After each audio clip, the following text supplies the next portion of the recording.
don't break reader expectations too abruptly, or don't stray too far from the core premise of your story. If you're writing, say, a settlement building story, don't suddenly whip your character away from the settlement for a book and write a horror survival. I thought it'd be a fun thing to do, where protagonist, at the end of Houndsman 2, a bad guy opens a portal to a world taken over by eldritch creatures, and he's stuck on the other side. I hate when that happens. The entirety of book 3 is him trying to work there, find a way back. Now, I feel that broke reader expectations too much. They wanted to see more of the 40s build, him continuing to build and improve things. That's what they wanted from the series, and they got for the last 2 books, and they didn't want a survival horror for the 3rd book.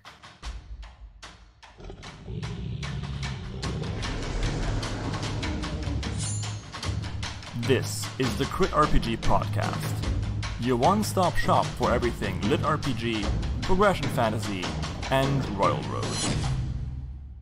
Hi everyone, and welcome to the CritRPG Podcast, the only podcast that is also J Pal's show.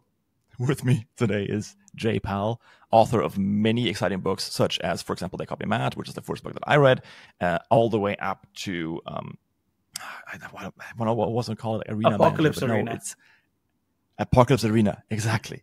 Right? And that's getting published right now. How are you doing? Yeah. Sleep deprived, but chucking away at writing as well as I can. Yeah. In the bonus material, we already talked about the fact that you just became a father, and that takes with it, or brings with it, a lot of not sleeping. So we were really cocky in the first couple of weeks because our daughter was sleeping through the night, and people were telling us, "Hey, it's not that bad.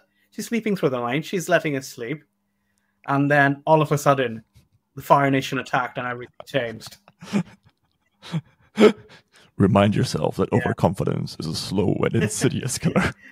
Last 4 weeks, we're sleeping maybe once a week. We're sleeping 8 hours, 7 to 8 hours during the night. But rest of the week, we're lucky if we get 5. Yeah. Like, we're recording this on the 30th of December. And just 2 days ago, I was at a party and I stayed until like 6 o'clock. And I already know that this is going to screw me over for the rest of the week, because my sleep schedule is completely screwed over. I don't know how these kids are doing it, man. So you have my sympathies. Definitely. You have my deepest sympathies. I think back to the days when I used to party until 3, 4 in the morning. And you feel immortal. It doesn't really affect you when you're in your 30s. But then you reach your 30s and your body's like, nope, not doing that anymore. Pardon? I'm dying now. Thanks for letting me know. You're no longer brand new after the age of 25. Yeah. The slow decline into inevitable oblivion. Great. I've been reading Cradle 11. It's great. Okay, so why don't you sell me on any of your series? Okay. I'll go with Apocalypse Arena. It's my current Royal Road project. And it hits Amazon in March. I have 3 books written, working on book 4 now. I intend to have at least what I'm calling the first series in the universe done before it hits Amazon. It's taken inspiration from lots of sources. The base idea came to me while I was reading Super Supportive on Royal Road. Like, they have this really interesting bit where they get their superpowers, but in exchange they must go do jobs for the aliens who give them the superpowers, like, teleported away to other worlds. But I felt that part of the concept wasn't explored as much as I liked. So I wanted... Oh, I mean, like... Pardon? Mm-hmm. Yeah. No, So go ahead. I wanted to build something around that concept. But at the same time, I really like tournament arcs and gladiatorial fights, and I don't feel those aren't done well enough. And then throw in superpowers, mash them all together, and you got Apocalypse Arena. Oh, that sounds good. Yeah, That sounds good. Yeah, it's very good. Yeah, like a dash of Victor of Tucson in there if too. I were to give an actual synopsis, in 2007, the Large Hadron Collider activated. And, there was a lot of hysteria around it'll be cause the apocalypse, a black hole will destroy the world, etc. So in universe, that's the great cataclysm. It caused dimensional tears, disasters around several continents, which caused billions of people to die from the disasters and the monsters that came out. But it also attracted an interdimensional organization called Nexus, who give people superpowers and the chance to fight off these disasters. But they also, people who gain these powers also now need to go do jobs for the Nexus in other worlds, which are plagued by cataclysms, the Void, which is the eldritch Lovecraftian enemy of all life, and the Scourge, essentially demons, etc. I'm quite sure they all just want a hug. In different forms, yes. Some want to hug your soul, others just want to directly hug your brains or your heart. Lots of hugs. All hugs are valid. Okay. No, that's actually cool. Like, that's a very cool promise. I always like the idea of when you were saying Super Supportive wasn't exploring that well enough.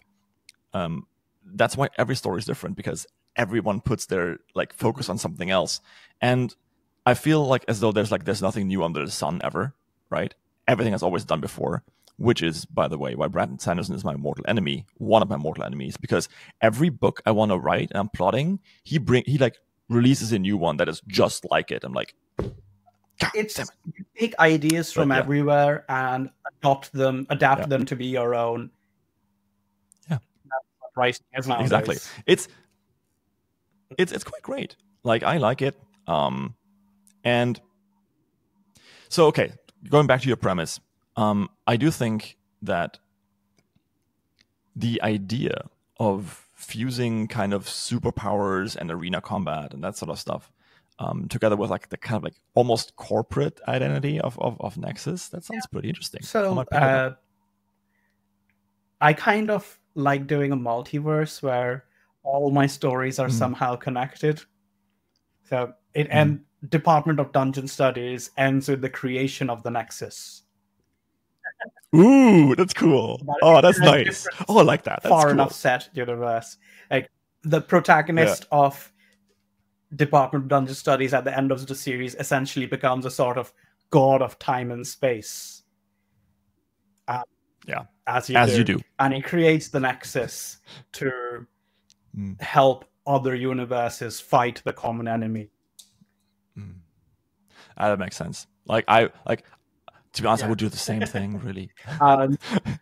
It's very relatable. And Apocalypse Arena opens with the standard protagonist doing something heroic, getting spotted by the Nexus for it, and get teleported out. And it's like a corporate office, and he's taken into a separate room by his caseworker and given, these are your talents. How about we pick a superpower for you based on these?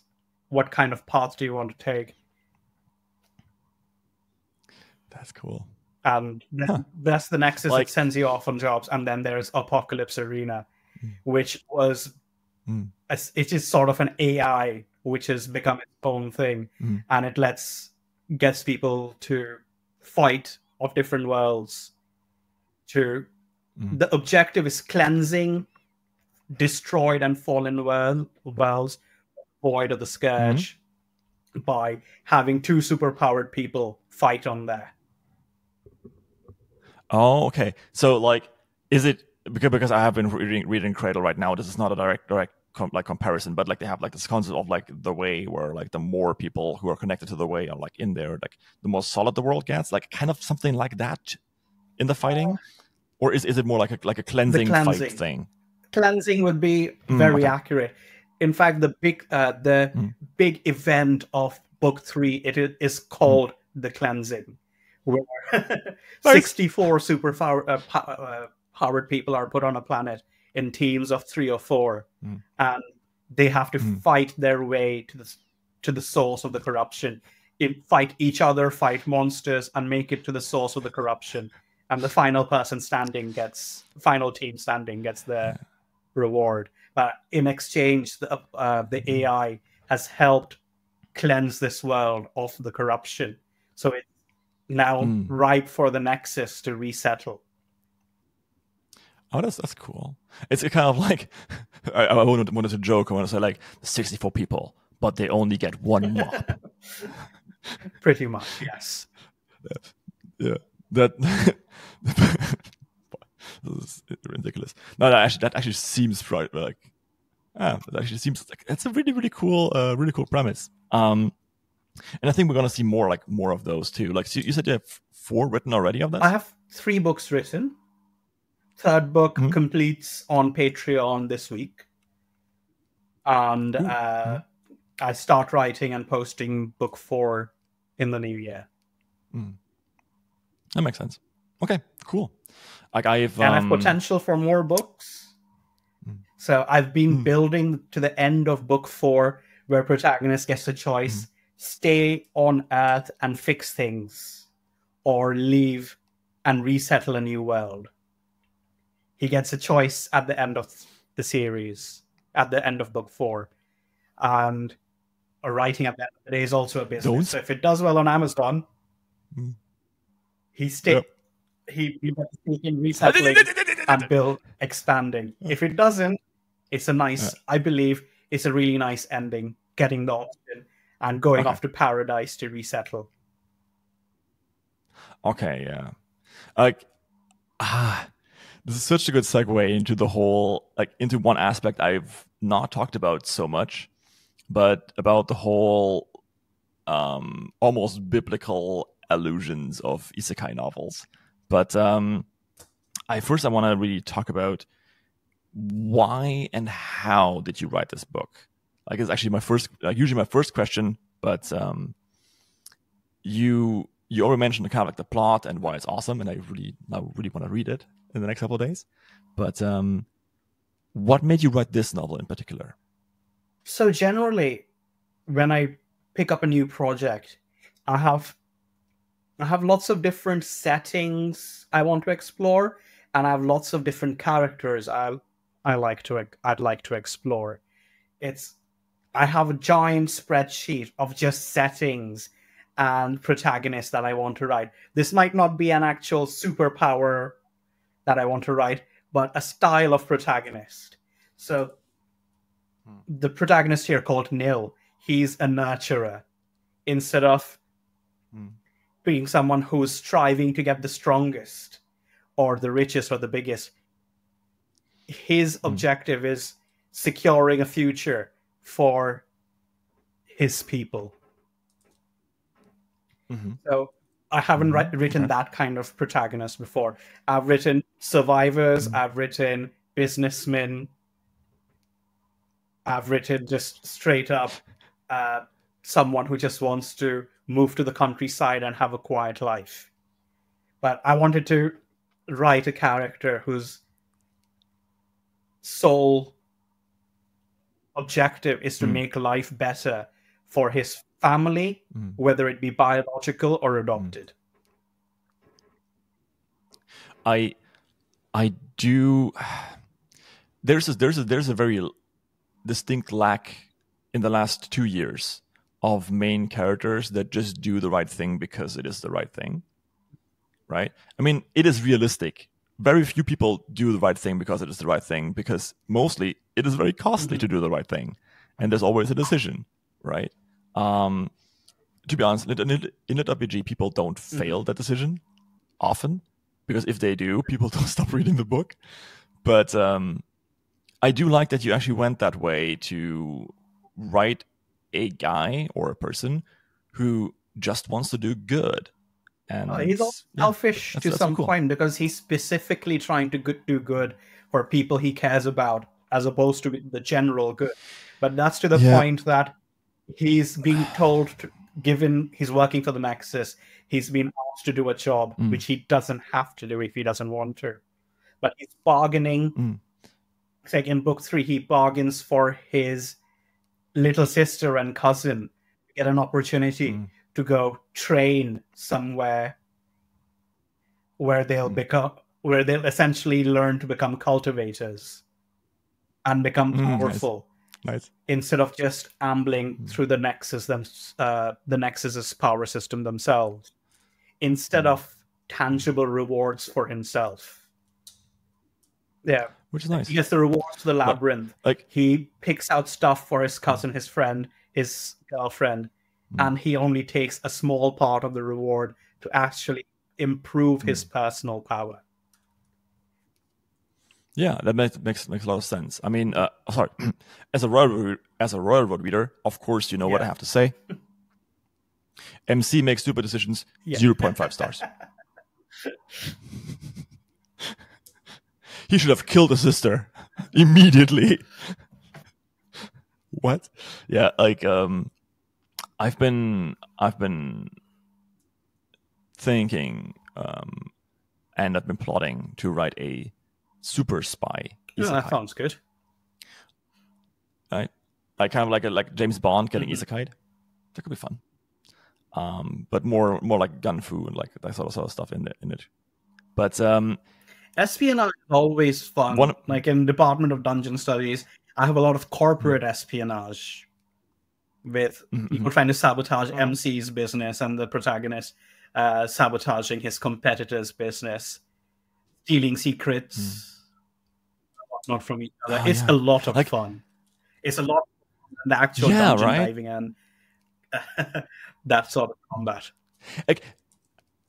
I think this is actually what I've been missing. So thank you so much for that, because it's not the combat that's exciting in like James Bond and so on and so forth. Like it's cool, but it is basically how like very small actions can have huge consequences. You know, like James Bond doesn't go out there and like kill the entire Russian mafia with like a shotgun. He like deals with one guy, and he knows that like if push comes to shove, too many people will kill him. So he has to kind of like go undercover and like do all these cool spy things and have a second identity. And that I think is part of the allure. I'm not quite sure. Do you think this will actually hit in litRPG? It depends on really how you package it. Everything is in the execution at the end of the day. But I've done it twice. I've done it in Trickster's Tale, which was a commercial failure. But and I've done it in Department of Dungeon Studies, where people loved the actual espionage side of things. Protagonist breaking into his competitor's lab and sabotaging things, kind of causing a bit of an ecological disaster, which only he has the way to, only he has the tools to fix. So he also gets amazing business contracts from the local government to fix the ecological disaster, which he technically caused, but made it look like his competitor caused. And as a result, his competitor, half of the family got jailed and the rest were exiled. But for him, it was profit. Okay. Not vengeful at all, that guy. Like, no. What are you talking about? Okay. Actually, that should probably bring me to my second question. Before we go into more like destruction, what is the best advice you've ever gotten as a writer? So about 11 or 12 years ago, this was long before I started writing full time.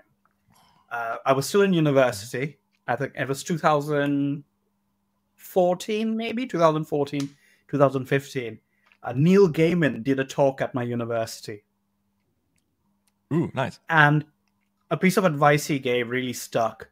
He said, there's no such thing as writer's block. Even if it's trash, force yourself to write something every day. Because it's like training a muscle. Ooh, yeah, even if it's bad and you're going to scrap it afterwards, write something. It's like many of the advice pieces people give are usually like, hey, just write. But very few people actually go into the idea of writer's block and trying to deal with that. I personally believe, or I know, that writer's block is usually just a form of anxiety or choice paralysis. And so just writing something down is super valuable. I find that's why I like having multiple series going at the same time. If I'm stuck on something, I can write the other one. I'm, of course, far ahead on Patreon and Royal Road for both of them. If I'm stuck, I can write the other one to just get myself out of the funk and come back to whatever I was stuck on when my brain's a little fresh and I'm not overthinking things, not stuck in a little loop inside my brain. I wish I could do that. I tried it. It does not work for me at all. Like, it is, I sit there and my brain is still working on like the fixing the problem that like in the I had in the first place. What I do now is also, by the way, a tip from Neil Gaiman. He said that if you get stuck somewhere, the problem is not where you are; it's usually further, like in the back, and like just how far you have to like see yourself. And of course, like he's a pantser who like writes a first draft and then like edits, like really hardcore edits, like 4, 5, 6, 8 times. But I think he's right. Sometimes if a scene doesn't feel right, it's usually because you're forgetting some core principle or you haven't set it up well enough. Yeah. For example, I have one scene that I'm writing right now where we were talking about this earlier, where it just feels like character going from A to B and nothing's really happening. And even though all the things that are happening are very personal and like are impactful to the main character, I never stop to actually like make sure the reader knows this. I never really go like this is really bad. I need to solve this issue, otherwise X will happen. And I'm not quite sure that's like a piece of advice anyone has ever given. People, like the reader, needs to understand why the current situation is impactful. And you need to spell it out sometimes. I don't know. How do you solve that with... Do you ever like think about that? Or Funnily, I've had a few reviews here and there where people have said, reading the whole thing at once, it feels like at some points a checklist was being ticked off. So it's been pointed out, in the past it was pointed out as a fault in my writing. So since then, it's something I've been working on to ensure I don't do again. And I believe the meticulous planning I do is somewhat at fault for this. Because when you've meticulously planned, you're trying to meet every point that you've planned out. And sometimes the flow between them might not be as smooth. Yeah. Tell me about it. So this was an issue I had in the first book of Department of Dungeon Studies. And people who commented that have said the following books were better. And they didn't see the same thing in Apocalypse Arena. So I countered this by loosening the strings a little. By... leaving more room for fluidity and spontaneity in my plans. So instead of writing exactly what's going to happen in my planning document, I'm writing what needs to be conveyed. And doing that in the flow of the writing, as opposed to detailing exactly what I intended to write when I was planning. Because my planning happens in about 48 hours. I'll sit down with spreadsheet, and I'll just bang everything out, go over it a few times to add details, remove bits, or move things around. But yeah, I once got a tip from Zach Pike, author of Orconomics, and he gave me a very good tip, or like it wasn't even intended as a tip. He just said that when he plots, sometimes it takes like half a year, right? Because I mean, I don't want to sound like a broken record because I've mentioned this on this podcast a couple of times, but if you really want to do quality writing, you have to revise at some point. You have to.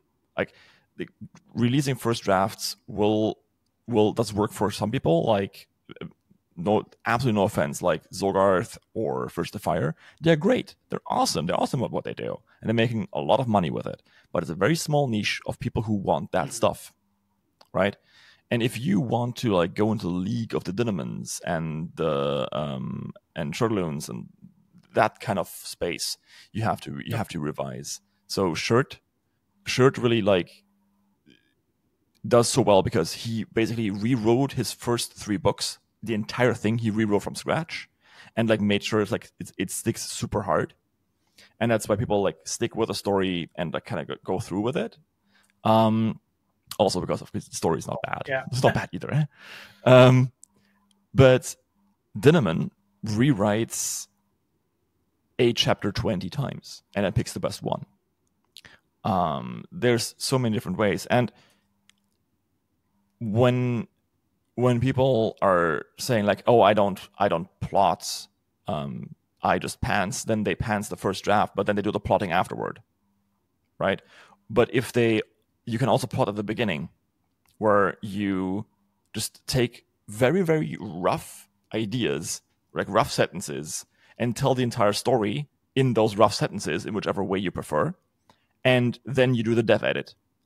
And it's not a good story because the prose is completely dog shit, pardon my French, but it works. And I love this approach too. That's pretty much what my planning documents are. Mm-hmm. I do it in a spreadsheet, but each cell is a tiny paragraph detailing the chapter and going through there.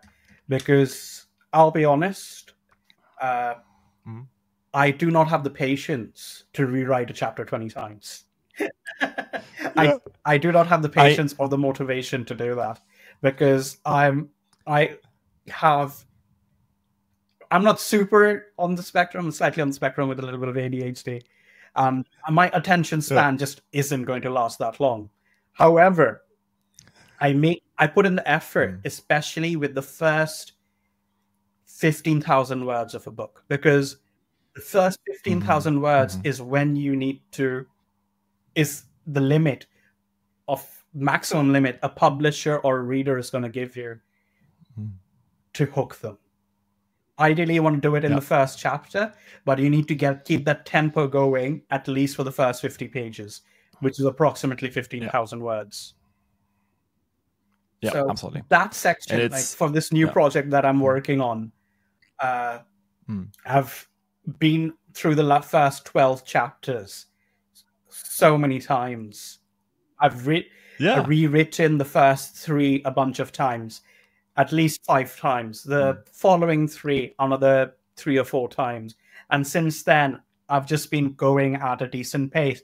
But I stopped this morning. My wife was going to start reading chapter 14, and I told her, don't. Like, why? Because I feel that I've made things a little bit convoluted, and I need to go back to chapter 6, chapter 7, and start over. So actually, you said till chapter 9, it's actually really good. You can leave it up to chapter 9, but afterwards, because this new project is a bit like solo leveling. Solo leveling meets Arcane with a wizard, like a wizard kind of character from Baldur's Gate 3. It's that kind of setting. And I was trying to break in the solo leveling organizations and guilds, the government kind of thing. And I think I went a little off track. They said, roll back 5 chapters, instead of rolling back 8 chapters. And yeah. Oh, it makes complete sense. The first 15K needs to be solid. So even if it takes a month, polish that. I believe the first 15K deserves that polish. They do. I've given Torchbearer to like several people, and people who speed read especially. They go like, this character isn't that interesting. She's nice. Like, I'm not interested. Especially like they all give it like the first 4 or 5 chapters before they go like, oh, whatever, right? So definitely agree with you. Like the first 5 or 6 chapters would be 2,000 words. Yeah, would be about 12,000. Yeah, so definitely. Very good point. Very good point. Think about that more. I've helped I've never worked for a publisher, but I've reviewed their submissions from time to time. Just helped out. And it's generally you read the first 50 pages. That's what you're asked to read. You don't have to read up to up to page 50, but that's the amount. That's how much of a chance a publisher, at least a small house publisher, will give you to make something interesting enough to sell. And yeah, for me as an agent, it's the same thing. Like I am way too critical sometimes, right? So like actually Drew has to like slap me a bit on the back of the head, go like, no, this is good. Keep reading this. I'm like, okay. But I'm very much a prose guy. When I open the book and I read it, I want to know that you know how to write from the first paragraph, right? Like if the first line is like super standard or doesn't really hook me, I'm like, oh, well, we'll see how this goes. First paragraph, if there's like some lyrical elements in it, I'm like, okay, cool, I'll keep going. But if it feels strained, if it doesn't feel like it flows well, if it feels utilitarian and not in a good way, then I'm going to be like, I'm going to pass probably. Like the system can be as good as I want, as anyone wants. Like the system can be amazing, but I will probably never get to that point, because I'm like, well, this is nice and all, but it's not really hooking me. So we'll see. Now, like one last point I wanted to make with the plotting is, I actually plot paragraph by paragraph, because I do the same thing you do. Like I've showed you the little like grid that I made, and the topmost one is basically just like the surface action, kind of like what you're explaining, right? And then I also like do the sequels underneath. So like she thinks about this, she thinks about that, and so on and so forth. But once I have that and I get to like the next chapter, I type down in very, very easy like one-liners. Like I woke up in the morning, I went outside, I killed 50 aliens, I got the experience, and I leveled up this and this and this. Like it really helps me, at least, because if I don't do that, then I go completely off the rails. Like completely. I suddenly add like complications that really shouldn't be there.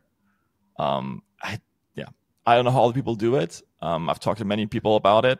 Everyone has their own little idea, but how do you stick to it? Like, how do you stick to your plot? Basically, you said you had like a bit of Lucy in there, but how do you not go off like completely off the side of the road? It's not that I don't. I do, but I plot in such a way that if this is the path, if I go off the path, I can curve my way back on. For example, in Department of Dungeon Studies 3, I spontaneously added a character to the main cast. I wanted a badass Viking woman who uses a pair of small axes and chains like Kratos from God of War. I want that too, and also in a book. And she was nowhere in my story plan, and somehow during the process of the book, she became a favorite character of my patrons and Royal Road readers. To the point they got pissed off at me, where at the end of the book I threw her in a dungeon because she turned into a vampire and they need to figure out how to break her from the curse. But for the time being, the best thing to do is lock her away. You're saying vampire Viking badass woman with 2 axes like Kratos from God of War, like a bad thing. And this is a part of the plan. But because I put her in, I needed to adapt the plan to include her. So she wasn't just a hanger-on, but an actual influential character who had a role in the plot, which I had already meticulously put on, and I refused to deviate from. God. Yeah. Like, do you, like, now that I've actually gotten better at the whole plotting thing and, like, looking at my own story, I have noticed I have a lot of characters that I don't really need. Yeah. But they're fun. Another point I wanted to bring up, it was something I was discussing with my wife the other day. The issue of character bloat. It's very easy for, I find, especially in pants stories, there's so many characters that you lose track, and after some point, you don't really care about most of them, which happened with Houndsman. So They Call Me Mad and Houndsman were the first 2 series that I wrote as a full-time author. And back then I was still a pantser. It was an issue in They Call Me Mad because I purposely kept the cast small because it was very action-oriented and I didn't want to make the fight scenes too busy with too many characters. But in Houndsman, because it was more settlement building, I kind of went crazy with adding characters. After a point, it's just, there were too many names and too many people in too many different roles to keep track of. And even readers were struggling to keep track of everything. So that taught me, I made lots of mistakes in Houndsman. And it taught me to limit characters who matter, who are going to be recurring, who deserve to be named, and to have lots of unnamed throwaway characters. Like, there can just be the blacksmith. It doesn't need to be Caitlin Smythe, the blacksmith, who's excellent at this type of smithing or excels in this. If this character is going to show up maybe once or twice in this book, and again maybe a couple of times in the rest of the series. And I have plotter friends who are like, I need a character for this. Obviously, she likes to crochet in her free time, and like she does like this entire thing. Don't matter. The reader doesn't care. Exactly. Especially for like a throwaway characters. Like, how often are you going to use this character? And like, so for your vampire Viking woman, like, which is like a character like I really want to read about now. How did you solve that? Did you kick someone else, or did you merge, or what did you do? So this is a complaint I've had in Department Dungeon Studies, but I didn't care because I really like doing this very much. I find there's an issue in this in our genre, litRPG, progression fantasy, where everyone in the story exists to support the protagonist. People rarely do have their own motivations, goals, dreams, or even if they do, they rarely actively pursue it in the story. So in Department of Dungeon Studies, I had every single character of the main cast has their own dreams, aspirations, goals, to the point that they will leave the team just to follow them. Or like, I've had one of the main characters who's been in the book since chapter 10 of the series in book 1. Him walking the path, slowly becoming a druid. So him stopping, going into dungeons and stuff, leaving the team so he can protect the world tree, become its guardian. Oh, nice. And So this character, the Viking woman, Brianna, she came in when around the time this character announced that he will be leaving at the end of this book. Mm-hmm. Okay, that makes sense. Similarly, I have people coming and going. Yeah. There are a few characters who stay, but the rest of the cast come and go, die, or move somewhere far away to pursue a different career, or say they were exiled and get access back to their ancestral home, so they go back to their ancestral home to take over as heir. Things like that. Yeah, okay. No, I was more. I mean, I was more asking about like the function of the character. Like, yes, in the plot, yes. But I mean, like you do answer the question actually. Now that I'm thinking about it, because just because it's on my mind right now, right? In Cradle, like obviously spoilers for Cradle. Ethan and Yaren have their own thing, their own goal, but they all kind of like have the same goal too, and that kind of works, right? They all want the same thing for different reasons, and it's kind of masterfully done, I think, even though like Lyndon's main goal I've read until was it Forsworn, where they're sky police. Skysworn, yeah. That was like Ghostwater was the last full book I read. Ghostwater is like I kind of got distracted and didn't have... It gets really good after Ghostwater. Like, Ghostwater is like the part where like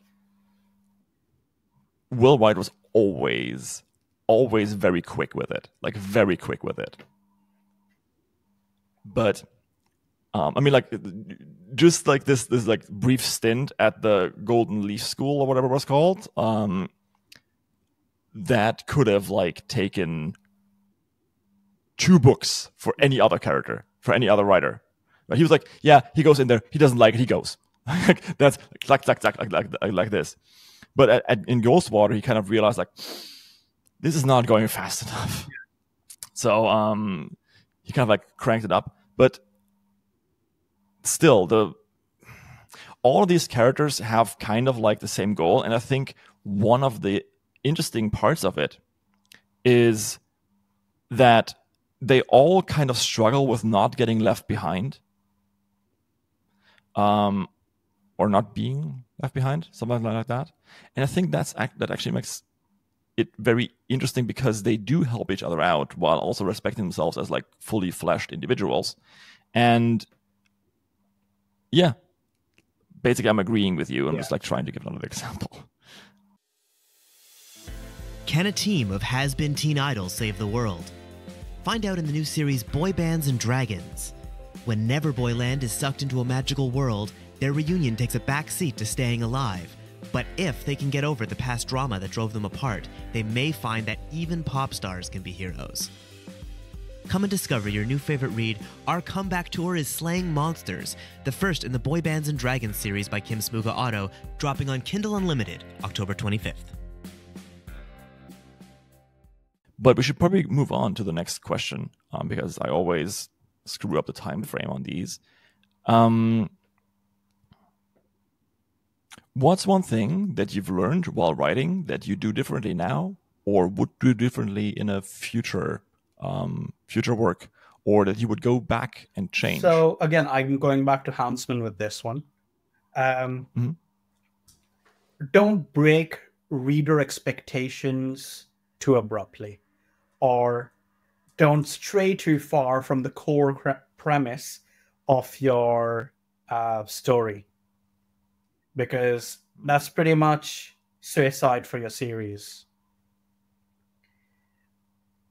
If you're writing, say, a settlement building story, don't suddenly whip your character away from the settlement for a book and write a horror survival. Yeah, that sounds like a very good idea to not do. I thought it'd be a fun thing to do, where protagonist I think I did it in Houndsman 3. At the end of Houndsman 2, a bad guy opens a portal to a world taken over by eldritch creatures, and they're going to spill through and take over the fort city he's built and just cause death and destruction. So he needs to close the portal, but he's kind of stuck with a broken leg on the other side of it. So he collapses the portal and he's stuck on the other side. And I hate when that happens. Entirety of book 3 is him and one other person and a few dogs that got stuck with him trying to work there, find a way back. Now, I feel that broke reader expectations too much.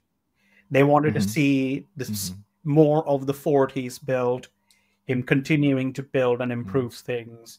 That's what they wanted to see. They didn't. That's what they wanted from the series, and they got for the last 2 books. And they didn't want a survival horror for the 3rd book. Like, I don't mean this like as like a big criticism either, but like in They Called Me Mad, you kind of had the same thing, right? And like book 2, I think you started this like really cool base building arc, and I wanted more of that, right? And like I'm not quite sure. I forget. Like I think you continued it in book 3 and expanded more on that. Book 3 focused a lot more on the base building. Yeah, exactly. Yeah. So Houndsman came after book. Yeah. After They Called Me Mad.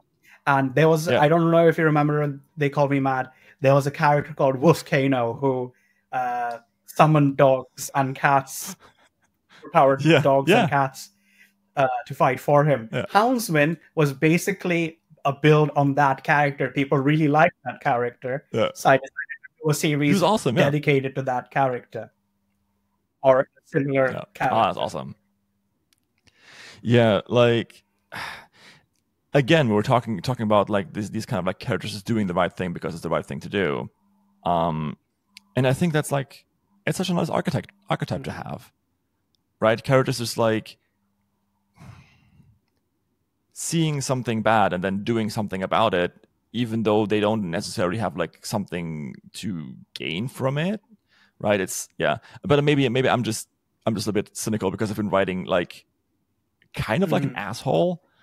Who's trying not to be an asshole for a long time. It's very difficult to pull off in litRPG because you'll find a lot of readers complaining about bleeding heart protagonists, about protagonists who want to do the good or right thing, even though it might have come at the cost of themselves, or though it might put them at risk or danger. So it's one of those things which really is a balancing act in a genre. But so far, at least on Apocalypse Arena, I think I've been doing it well enough. And I've set the baseline for this character well enough. So when he does something like that, it's not unexpected. And it's done in almost a sort of selfish way. Like when he's giving up rewards, he's doing it so his sister and little cousin, get stronger and are safe, and he needs to spend less time and mental energy on their safety and growth and whatnot. If they become self-sustaining, it's kind of strong, powerful in their own right, he doesn't need to dedicate his own time and energy to protect them as much. If you're thinking about it, like, why does anyone does anything good? It's, if you want to be cynical about it, it's a biological impulse, right? Helping other people, like, this is what makes society work. Helping other people feels good. It releases like a bunch of dopamine and like a bit of adrenaline and like dopamine equivalents. But the body does this because you need that. Like, in order to have a society, you need to have that impulse just to do nice things. And it's harder to do these things when you're like stressed out. Yeah, for sure. But like, it's not impossible. And like, I think characters who are stressed out and who have like a voice in their head telling them like, just like fuck them all, just run away and like do that kind of thing, and they still do the right thing, and of course, like overcome. And when you make that a very visible struggle, I think that's valuable. I think that's actually a pretty cool character. And for the people who say like, "Oh, it's bleeding heart," I mean, in the immortal words of Mr. T, I pity the fool. In fact, that's exactly what the first chapter of Apocalypse Arena is. Just cliff notes. Protagonist is running through a sort of shady part of central London while two gangs, superpowered gangs, are fighting. And he runs out of the area, but he's like, wearing a hoodie, carrying a little black bag. He's a chef, so he has his chef knives with him, and he gets stopped by the police. Okay. And they're like, you're suspicious. You've come out of a place where there's fighting going on, and you have knives on you. So we're just going to hold you for a little while and verify your identity. And while that's going on, someone already in their holding breaks out and attacks the police officers. Now, the protagonist has a choice. He can run for it, get away from this violent, superpowered criminal, or he can do something to ensure the police officer whose head is being smashed over and over on the ground doesn't die. There's that internal struggle where he's going, run or don't, run or don't. And it's pretty much the core premise of his character, because it's revealed over the following chapters that he was in the same situation before, where his girlfriend died in a similar manner by tweaking a druggy, superpowered criminal. And he goes, and in italics, his mental thoughts go, not again. And he dives into the fray to save the officer. And then the police officer becomes his boyfriend. No, I'm kidding. I'm kidding. The police officer becomes his best friend's girlfriend. Okay, that makes sense. Okay, it's a female police officer. Okay, in German, Offizier is male, Offizierin is female. So my brain went like to male, but I think it's very, very valid. I like that because like what you're doing there. Let me pull it apart real quick. What you're doing there is like not only that you give the character a choice, which is almost very important for any sort of any story, then also you're making the character believable because he has a backstory, right? He cares about stuff. You're emotionally invested now. And then you make him even more investable by showing his competence. Like he's a chef, he has knives, he can do shit, he can travel through these places, and obviously has done it before. And then you've given him a choice, and he does the right thing in this case, and he does help someone. It's kind of like saving the cat a little bit, except that the cat is a police officer this time. That's what he's and that's why the Nexus, which I'd spoken about, takes this guy. It's something good, even though he's a mortal who almost died doing what he did. He knew that was a risk, yet he did it because he felt it was the right thing to do. And I mean, we've talked about it before, right? I've tried to interject it before. The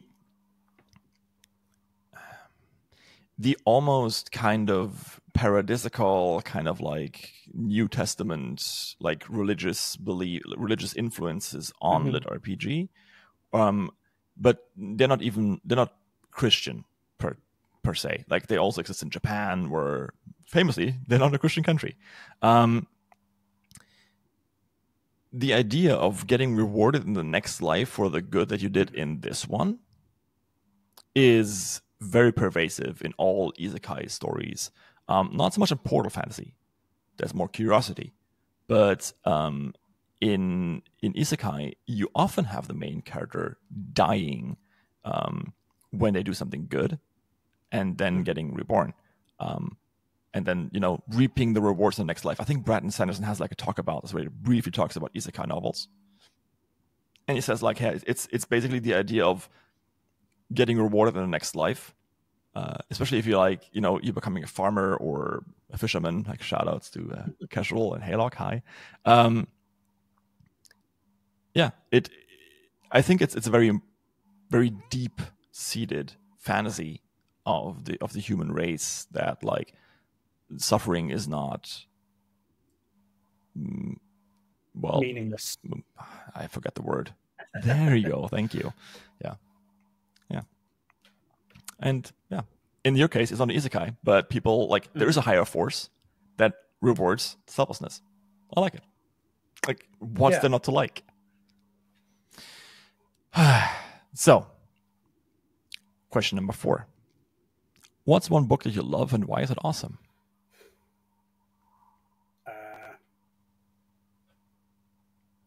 Ender's Game. Ha! Okay. So I read... Let's forget for a moment that it's one of the best sci-fi books I've ever read. Amazing premise, amazing characters. It's, when you really resonate with certain quotes in a book, which might seem meaningless and just throwaways, but they mean a lot to you. So Ender's Game is just one of those books. Several lines in it have played a big role in my life. Like there's one, I might butcher the quote, and I can't even double check it right now because of the recording. But the quote is, "Perhaps it's impossible to wear an identity without becoming what you pretend to be." Oh, yeah. That's a quote. That makes sense. Ender's Game.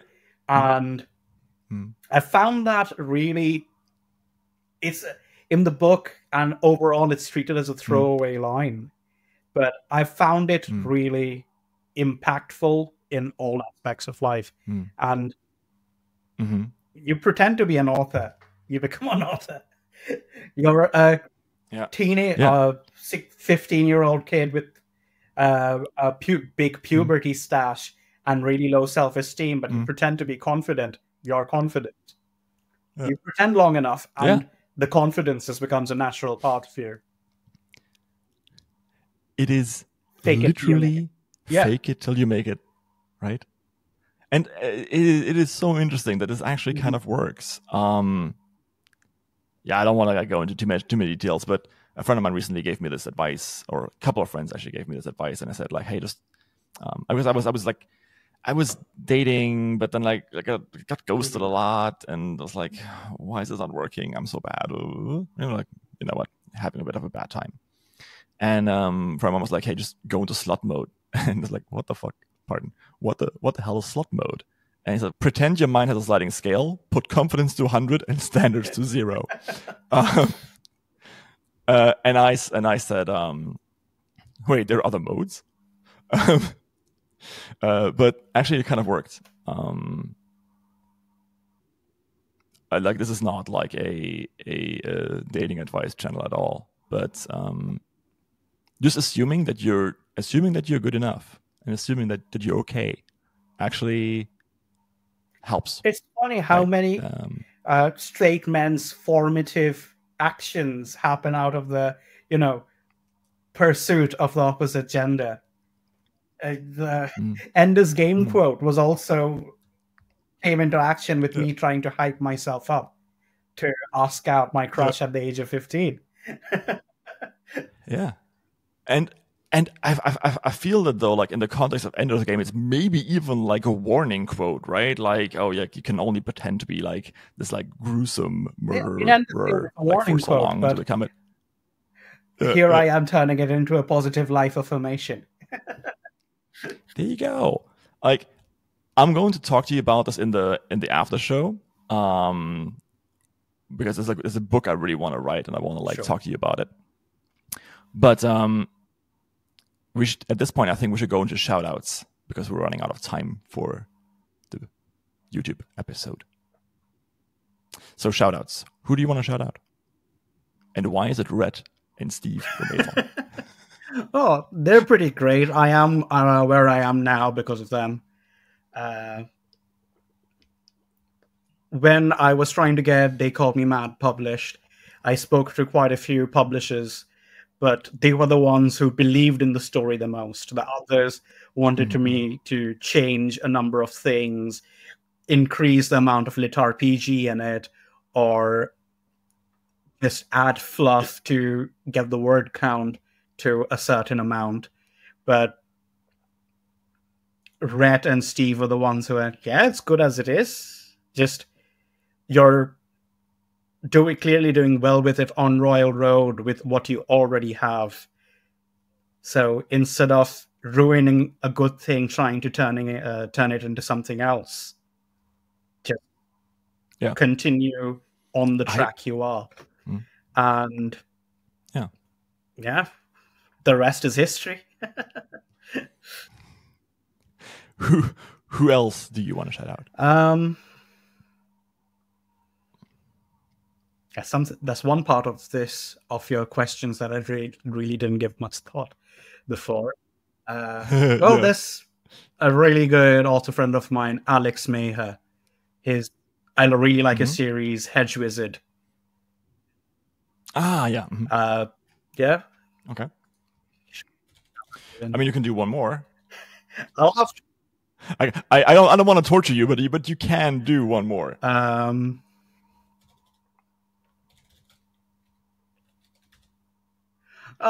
There's always, he's already fairly well known, but Void Herald. He's Maxime. Yes, he's a pretty chill guy. We speak often on Discord. He's been super nice and even not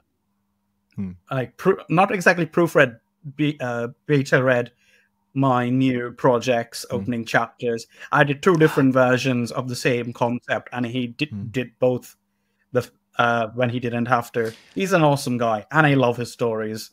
Perfect Run, and I forget the name of the other one, which I really like. Button for Never Die Twice. Never Die Twice. Yeah. Those are 2 of my favorite ones by him. When I went to DragonCon, I got COVID on the first day. Yeah. And like, before that, I stayed in like, I hate to say it, but it was like, it was the ghetto. like we shared a kind of like a place there, and like, I mean, like, it was like, United States have like very interesting like zoning laws, I feel like, because there's like these suburbs, then there's like the inner city, and then there's the city center, and like there's like ring of like just like rampant poverty around the center of the city, like really interesting. Like you couldn't walk 5 meters without like stepping over like a drug addict. Like, what the hell is going on? Very, very, to me as a European, was like, what is happening here? But super nice people. Everything was fine. But they were playing loud R&B every night between 2 and 3 a.m. So I texted the group that we had, like, hey, can I stay with anyone else? Like, I don't really want to like stay here. Like, is this bad? Like Maxime was like, yeah, sure, you can stay with me. I'm like, really? He's like, yeah. I'm like, okay, I'm going to stay with Void Herald. It's going to be nice. So brought all my stuff to his place, went out for lunch with Maxime, with Hurt and Draith, and one of Hurt's friends, and had a wonderful, succulent Chinese meal. Didn't get arrested by the police for it, but then I got a headache.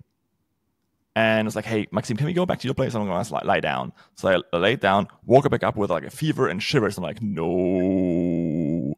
And so Maxime like, hey, Maxime, thanks for inviting me into your place. I might have COVID. He's like, that's not a problem. We'll see what we can do. And then he just got out, got me a test. I was like, nope. Yep, I got COVID. He's like, oh, okay.